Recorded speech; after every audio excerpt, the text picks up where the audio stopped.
Hey, and we are live again. And I see that we have a couple of viewers. And here's the thing, we are doing this live right now, right this second, right this minute.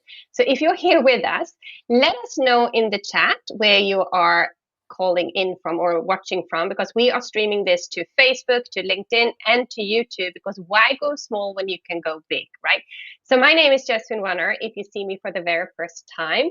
And I'm here today with James Newell, who is a specialist on sales and sales coaching. And you're also my sales coach, James. So I'm super happy to have you here with us today, because today we are going to talk about all about sales. And since I love LinkedIn, I'm a specialist on LinkedIn. It might be a little bit directed towards LinkedIn, but we are definitely going to cover several different topics. Several different questions when it comes to sales.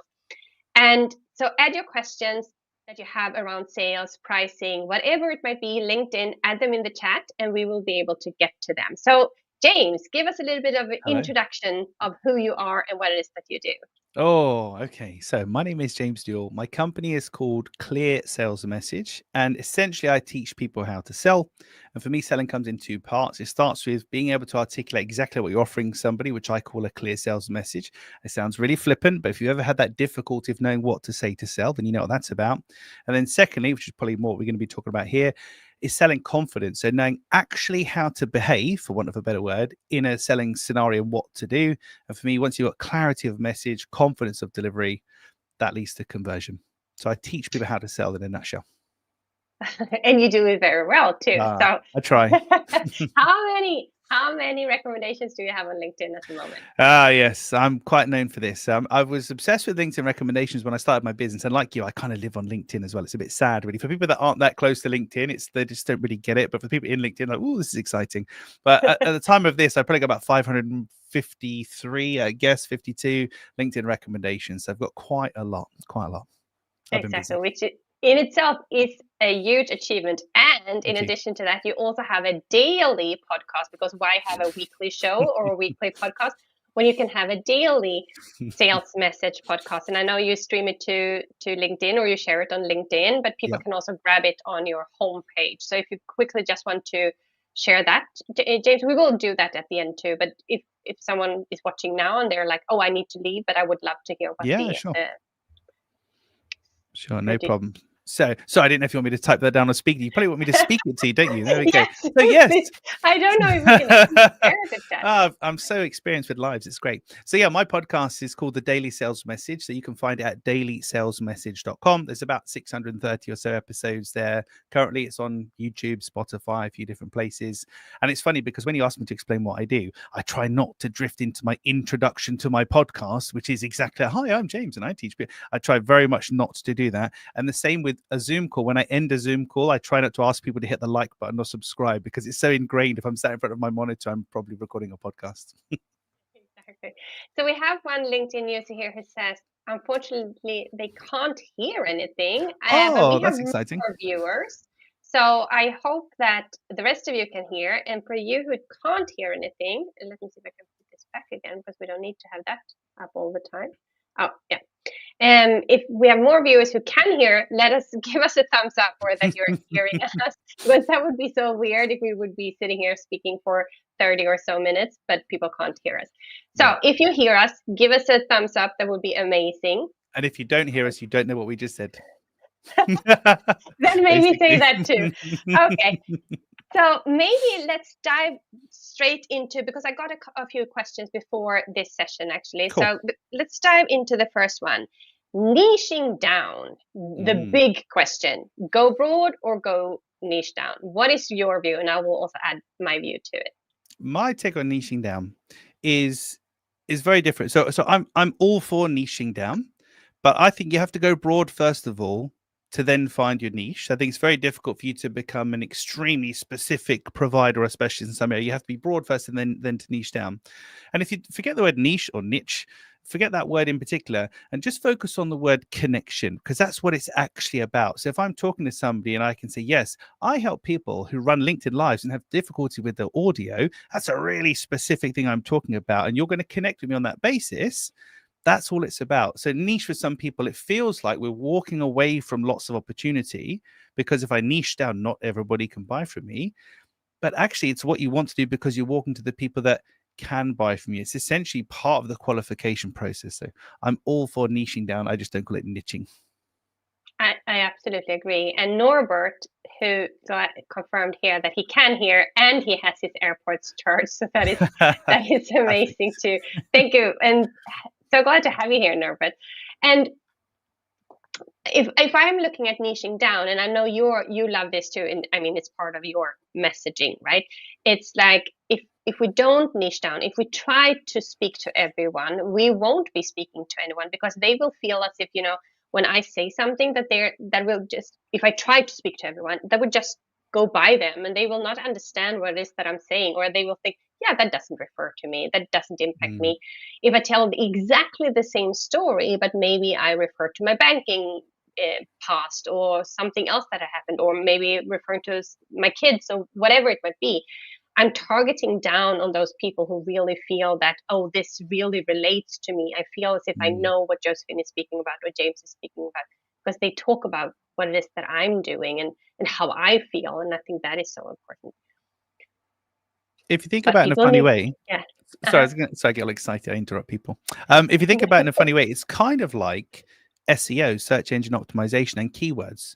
Because when we're in conversation, although I'm not searching for keywords, if you say something like, oh, link to live audio, oh, don't talk to me about that, then we have a connection. And that's the point I'm talking about with connection. So yeah, you're absolutely right. It's about being specific, and there's a couple of ways that you can do it. One of the key ones for me is the trigger point. So what's going on for your buyer when they need you? What are they experiencing? What are they thinking? What are they asking? What are they worried about? Getting that into your conversation, that's a great way to connect with people. Mm-hmm, mm-hmm. Absolutely agree. And if we move into, the questions I got is like totally unsorted, so we might jump a little bit No back worries. and forth, back and forth to them. But so the second question I got, oh, we also have uh, our favorite person here. Big up this. Yeah, that's right. That's right, Yeah, Pasby. so lovely to have you here, Pasby. Um, So the second question is, which is the best platform to be on today? Because I have people that, oh, I'm only on LinkedIn. Does that work? Or I'm only on Instagram. Does that work? So what is your view about the best platform? And now I'm talking about social media platform, Mm. not like teaching platform, but social media Yeah. platform. Which platform do you think we should be on today? I don't think that there is one. The answer to this question, for me at least, is a bit of a politician's answer, is what's the best platform for your buyer? Where are you going to find them? If they're big into Pinterest or something random that people don't use too much, that's where you should be. So you want to be where your buyer is, but with a caveat, going back to the niching example, I would probably start, as I've done, being everywhere as much as you can, because there's a certain value to having omnipresence. It's a big investment of time to produce content across several social media platforms, but you can find out very quickly where responds, where doesn't. I mean, for some industries like yourself or myself, LinkedIn is the place to be because it's B2B. That's quite obvious. YouTube's getting a lot of good news stories at the moment in terms of reach and things like that. But the real answer to the question is, where is your buyer going to be? And where would they be when they're looking for you? So I might be really, really heavy on LinkedIn, but when I want to know about SEO, I'll look at it on YouTube. So if Pasby is on YouTube with a video about SEO, I'm going to find him, not so much on LinkedIn. So it's, where is your buyer going to be? That's where you should be. Which Mm-hmm. sounds like ridiculously obvious to say, but that's the answer. Well, except because I tried Pinterest, because I had a coach who said, "Oh, you have to be on Pinterest." It was one of my first business coaches. You have to be on Pinterest. Everyone who's buying is on Pinterest. So I was like, "Yeah, sure." I'm never on Pinterest myself, so I actually hired it out to someone else who did it for me, and I think that was a really bad decision. So Mm, I also started out on Instagram because everyone else seemed to be on Instagram first. But I do have an Instagram presence. I am on Instagram, but what I do is I create the content for LinkedIn, because I mm, really like being on LinkedIn. I really like to connect with people on LinkedIn. That's also how you and I actually connected through a someone else's challenge, and then right. we continued to connect on LinkedIn. So I think Yeah. it's like, be in different, kind of a little bit like different areas, but preferably you also have to really like being there, because otherwise it will just Mm. be a struggle. Yeah. So Veronica is saying she will lose her connection soon, but she will be right back. It's so lovely to see you, Veronica. I think the last time we actually had lunch together many, many years back. And back then I hadn't even made the decision that I wanted to leave corporate. So it's so good to see. And that is also the thing about LinkedIn. We get to reconnect with people that we haven't spoken to in ages or years, right? Yeah. Well, I have So this yeah, with my, sorry, yeah, sorry. interrupt you again. No, go ahead. I have this with my daily podcasts where lots of people listen and they contact me out the blue, and it's people I knew from years ago, old colleagues, clients from years ago. And I can't think of any other way to initiate their conversation. If I email somebody out the blue and say, hey, how are you doing? Versus just putting out content and it goes, you don't know where it goes. It's so interesting and exciting. So yeah, it's I'm addicted to it.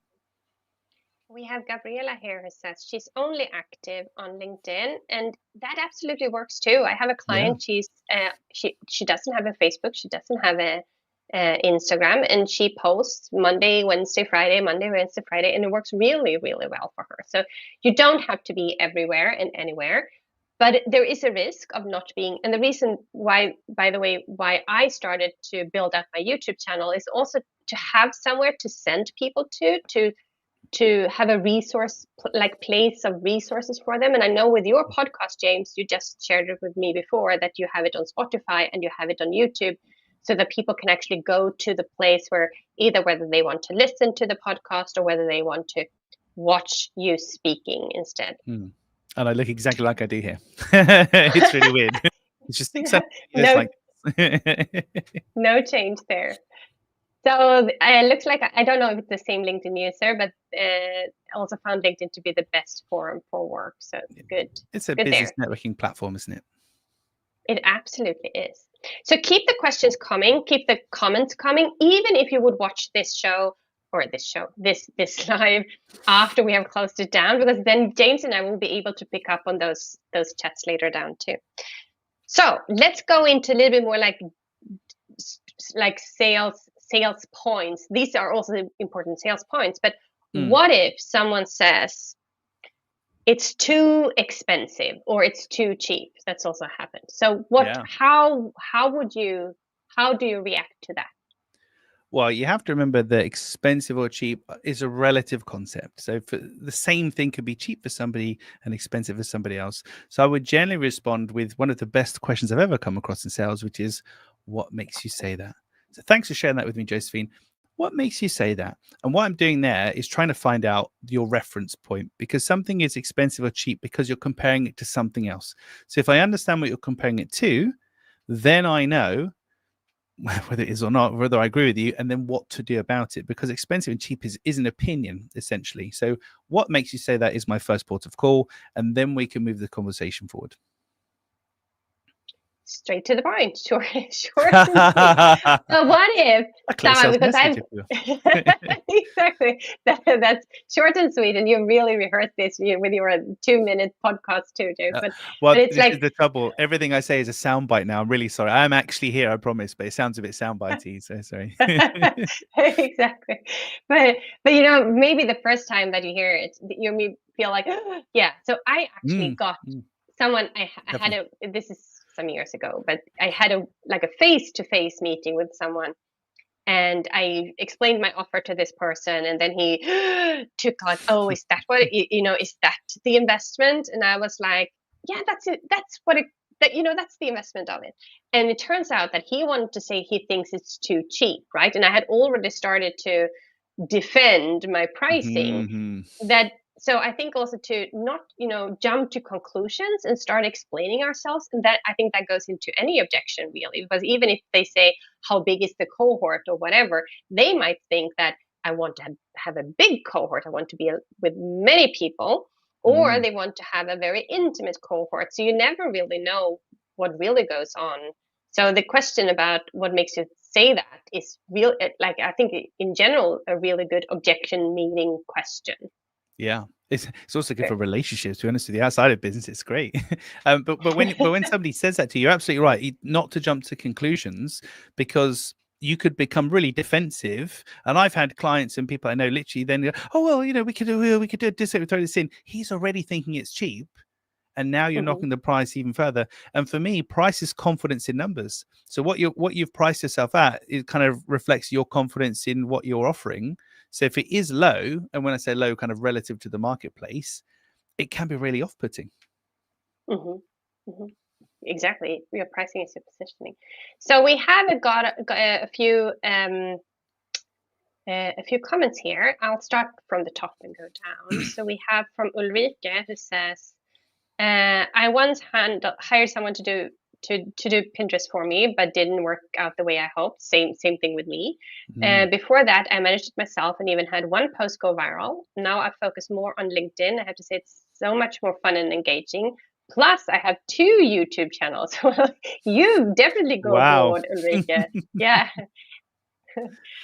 So the follow-up question is there. I find it a little bit difficult actually to engage on YouTube, but that's maybe because I'm not really there yet.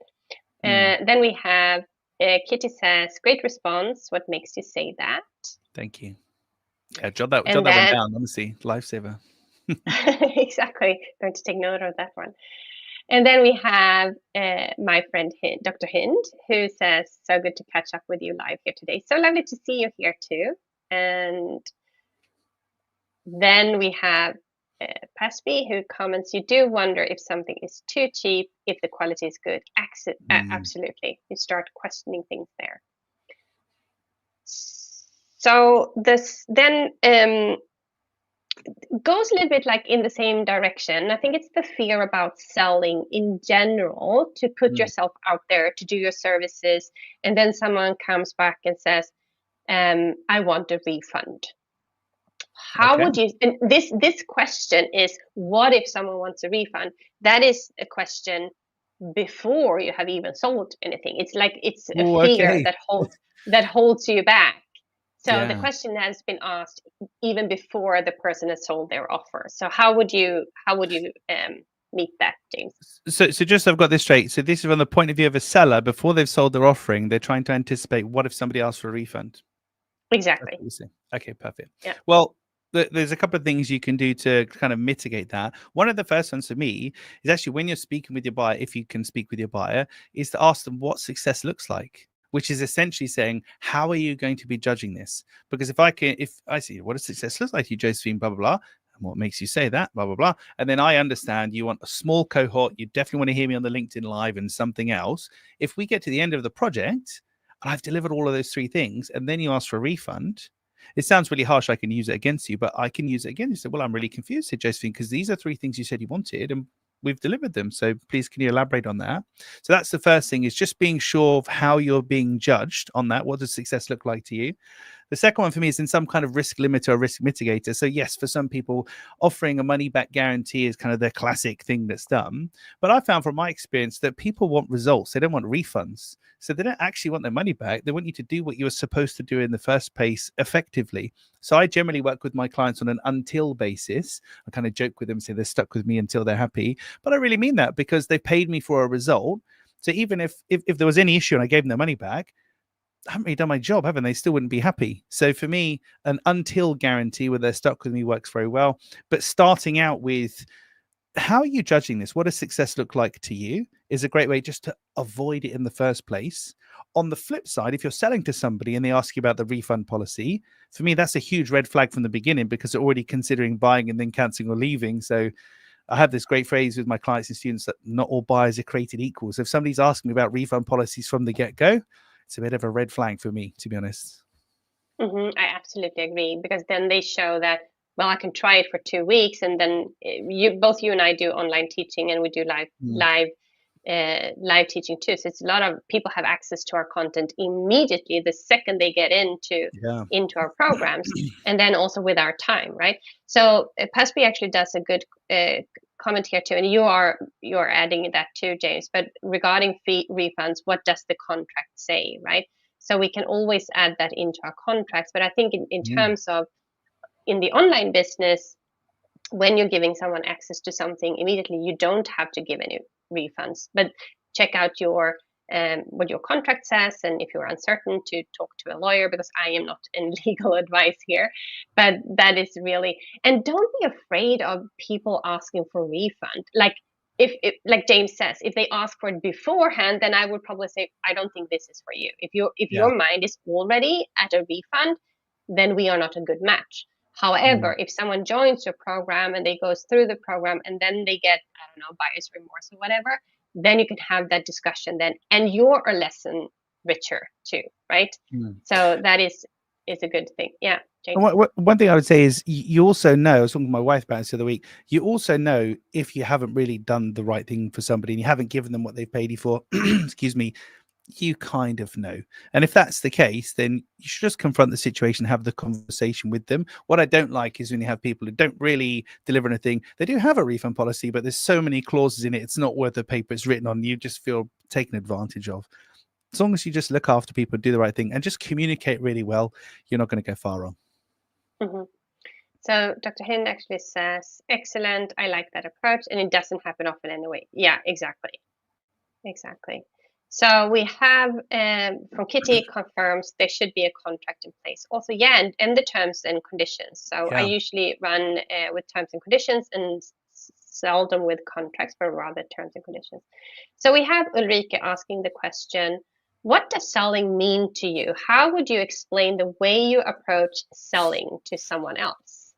James. This is when it is going to sound like a prepared soundbite, but it's only because I've taught this for so many years. For me, selling is a conversation with money at the end. That's it. It's me having a chat with Josephine, and she says, hey, I've got this problem. I'm trying to do this thing, whatever. I'm saying, oh, okay, let me see if I can help you. And that's how I approach all of my selling conversations. Let's see if I can help you, first of all. And if I can, then I'll tell you what we can do.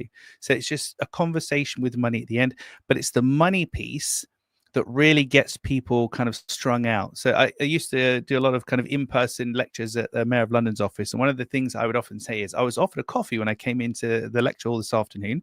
If that person said, do you want a coffee? Feels okay. If they said, would you like to buy a coffee?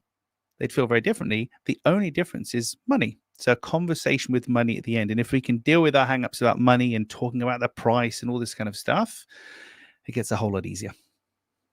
Mm-hmm. And think in terms of serving. We're solving a problem. If the person wanted a coffee, they wanted a coffee.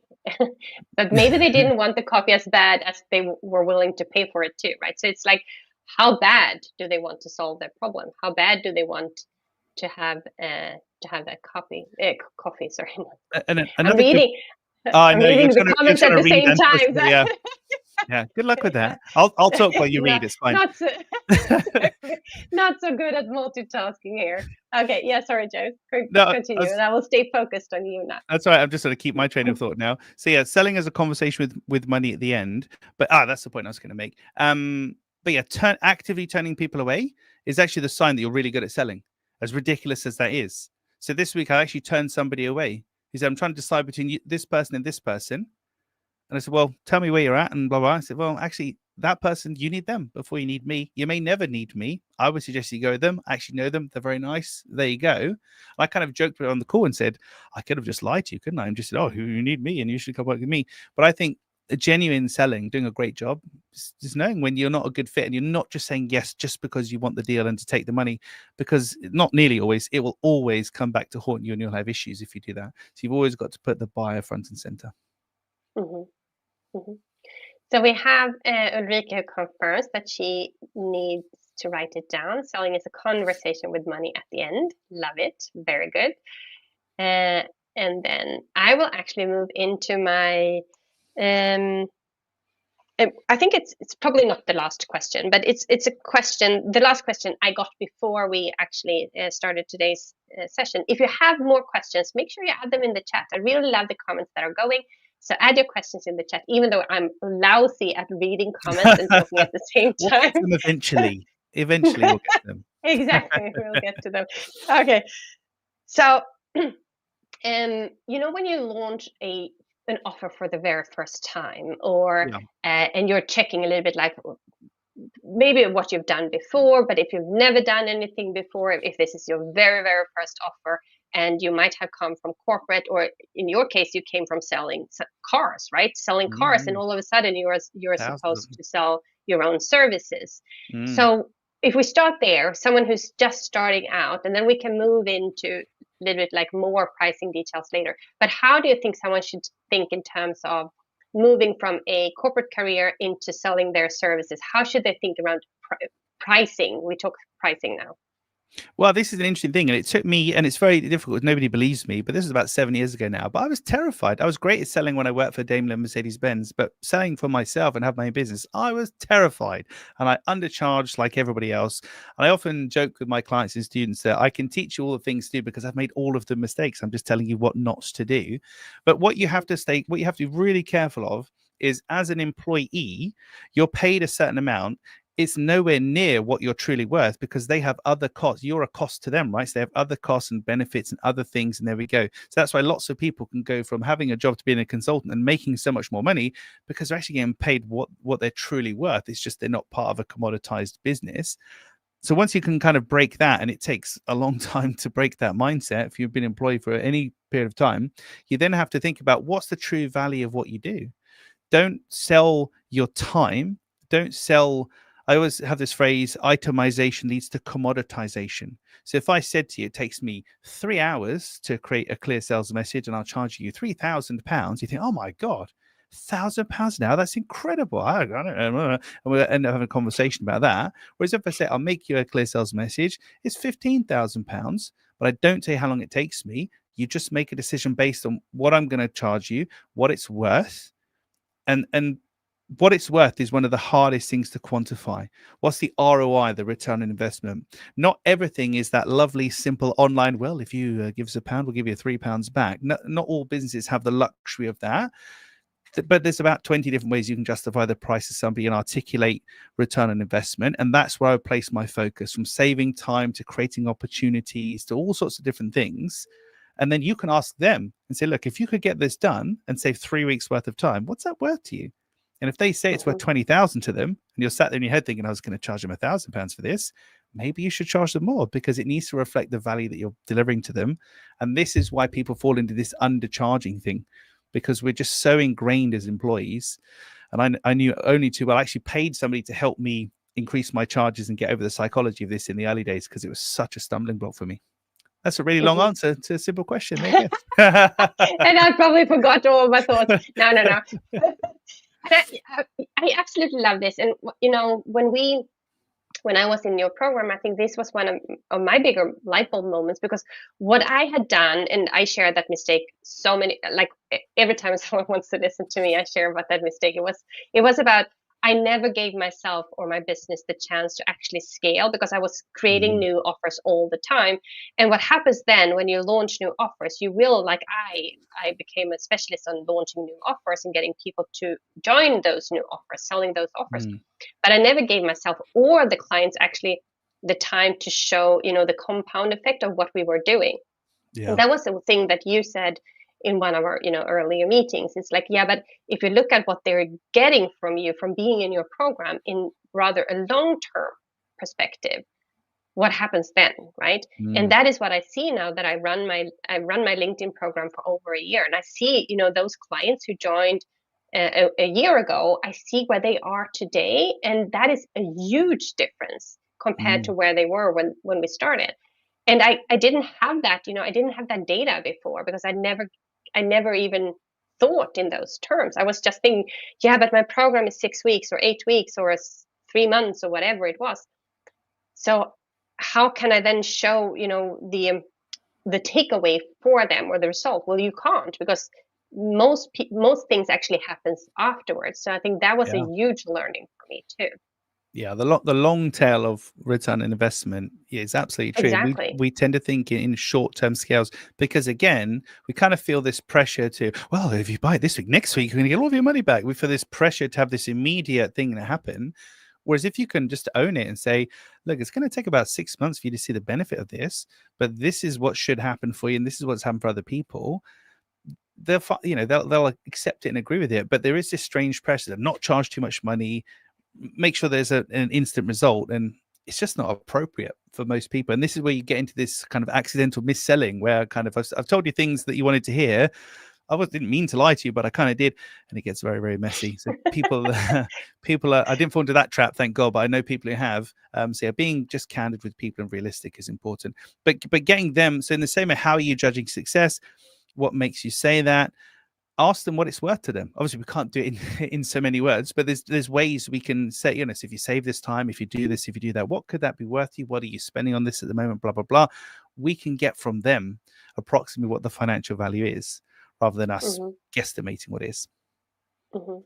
So Gabriella has added a comment here. I'm not sure exactly because I don't know exactly, Gabriella. I'm sorry, I've forgotten exactly what it is that you're doing. But what she says is we first calculate our hours, then submit with timeline for approval, and only start with an active project objective. Maybe I don't know what PO PO, stands purchase for. order, purchase order. Purchase order, exactly. Purchase order. Yeah. And See, that's why you shouldn't use abbreviations because they can mean different things to different people. Well, do you know the thanks for that, Gabriella. Do you know what the funny thing is about abbreviations? We use them to save time, but if the person doesn't know the abbreviation, it takes more time because then somebody has to explain to you, which is really interesting, right? So it kind of negates the whole point of it. So yeah, absolutely, it's not appropriate for every single consultant and business and person to not charge by the hour. I totally get that, but where possible, it's known as productization. If I can productize what I'm doing rather than just charge you by the hour or whatever, it's much harder for you to negotiate with me, and it's much easier for me to charge a fair amount because you're not then thinking, well, I earn £100 an hour and you're charging me £6,000 an hour. It's just, what do you want? You want me to solve the problem? I will. Great. You don't need to know the details, but of course, it's not appropriate for everybody. Mm-hmm.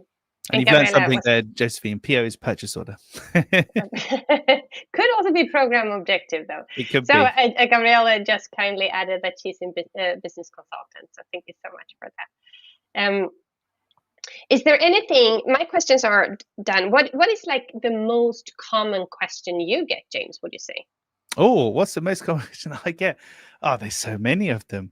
Yeah, 666. Check Yeah, out well, yeah. the daily Yeah. Oh, message. it's almost like a plug for my podcast. No.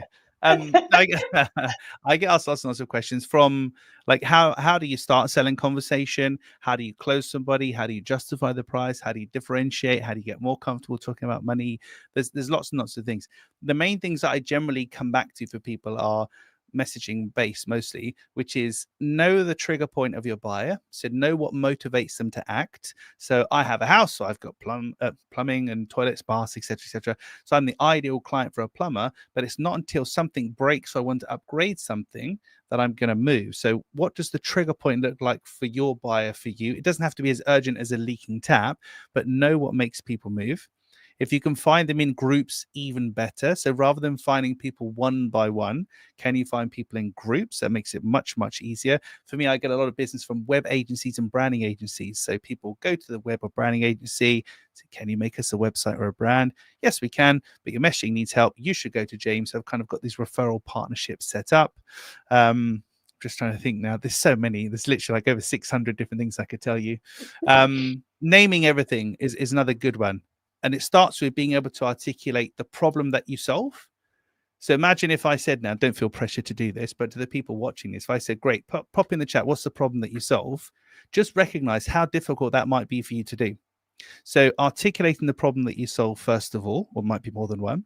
Then if you can give that a name, it makes it much, much more tangible. And the same is true for how do you do what you do? So again, if I said, so tell me how this works, how do you do what you do? You know in your heart of hearts, if you're going around the houses just trying to pull something together, or if you have a very set, well, it's a 3-step process. We do this, and then we do this, and then we do that. So just doing a lot of homework was really going to set you up, particularly if you're lacking a bit of confidence when it comes to sales and selling. There's only so many questions somebody's going to ask you about your offering. What do you do? How do you do it? Why should I choose you? Why is it so expensive? Why can't we hear on a LinkedIn Live? So if you can prepare for all of those questions, that's a joke.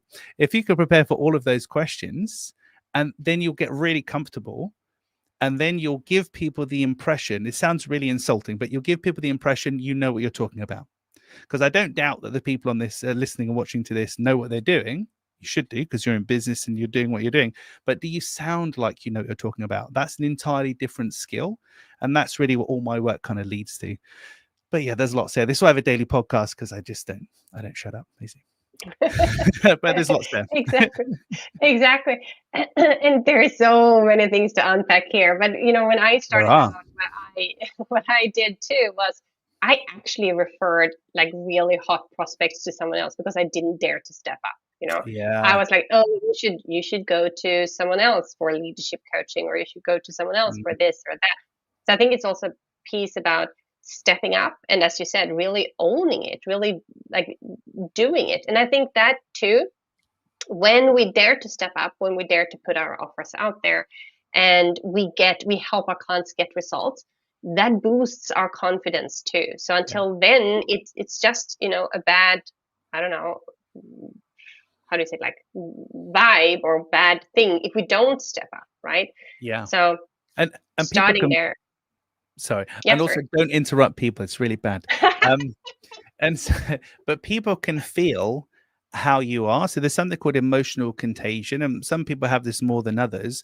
But on a call, so it's like on this in live, for example, with all due respect, you said earlier, you're reading the notes, you weren't quite paying attention. Even without you saying that, we could feel that anyway. There's a certain amount going on. So if you're not confident when you're talking to somebody, or you don't really know what the answer is, even if you say the right thing, people are going to kind of sense that. So for me, getting like doing your homework around your messaging, having the answers. But to Josephine's point about stepping up and just doing some of the work, and just putting yourself out there, take a little bit of a risk and just go for it. That will start to build your confidence. And then it's a one-way street. You'll never go back to where you were, but you do have to start putting yourself there a little bit more each time.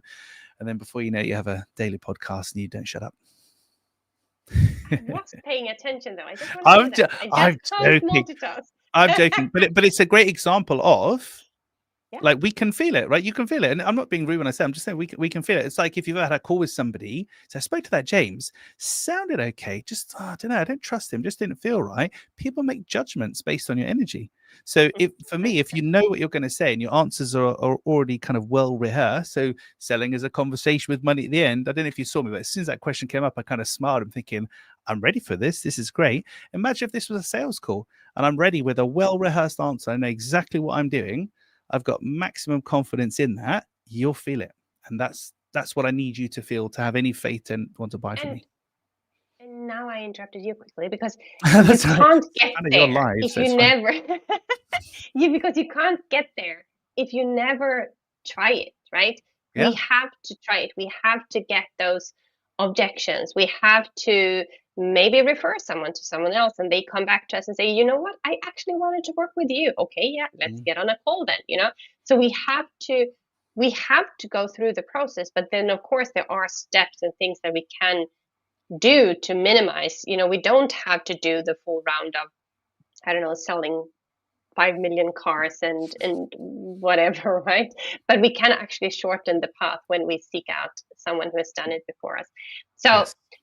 with that, I actually wanted to round this off. So James, how can people connect with you? How can they find you if they're not already connected? Well, if you haven't had enough of me already, I'm very active on LinkedIn. And LinkedIn is the best place to find me because that's where my podcast goes and content and things like that. So LinkedIn, I'm very active, and the podcast. So if you have trouble sleeping or anything like that, you can find it on Spotify, YouTube, etc. It's funny. I joke with my kids about that at night when they're like, "Oh, I want to listen to something. I'll put on my podcast. You'll be asleep in minutes."